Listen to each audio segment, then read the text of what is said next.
I noticed that since suggested and sponsored content was introduced to Facebook, my organic reach has declined massively. Is that just a case or a coincidence? It's not a coincidence. It's essentially Facebook or even Instagram they're just trying to it's essentially Facebook trying to get you guys to leverage and use the advertising tool. And it's also to help businesses from spamming the feed with just promotional posts. And if you want to increase your organic reach, which is why there's such a massive decline in regards to your organic reach on Facebook, because it's a pay to play game now. If you want organic reach, TikTok and LinkedIn at the time of this recording, which is it's still good, but who knows what it'll be in 2022. Right now it's October 2021.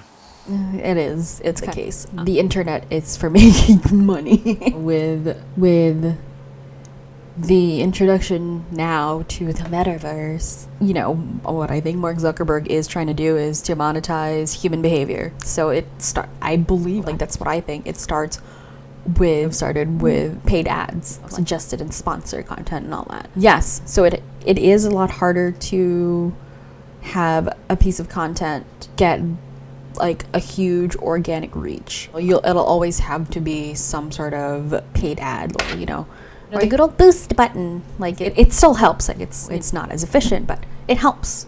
Any paid reach is always going to be greater than organic now at this point. It's just how it is. Unless you're a gigantic entity that you hardly need to pay for, that you hardly need to have sponsored content. It's just how it is. There's 1,000,010 strategies that'll get your content out there, sharing it, obviously sharing it to other people, driving up engagement and all that. There's always that. It's posting the best content, reposting the best content, or recreating the best content and all that. It's still just a matter of how big is your reach in general without paid accounts, and then you try to multiply that as much as you can. But the second you pay for a brand awareness ad on a video, then you'll definitely see the stark contrast. And that is unfortunately just the case. It's not a coincidence.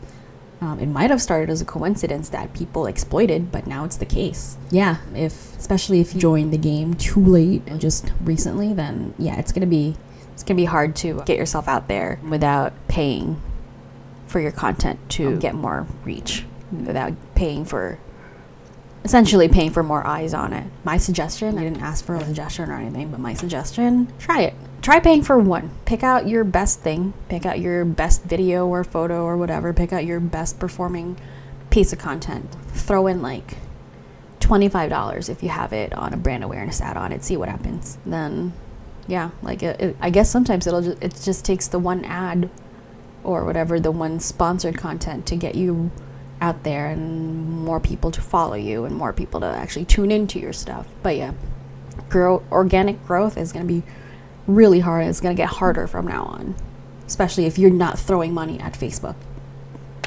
or Meta. Sorry. Yeah. So it's unfortunate.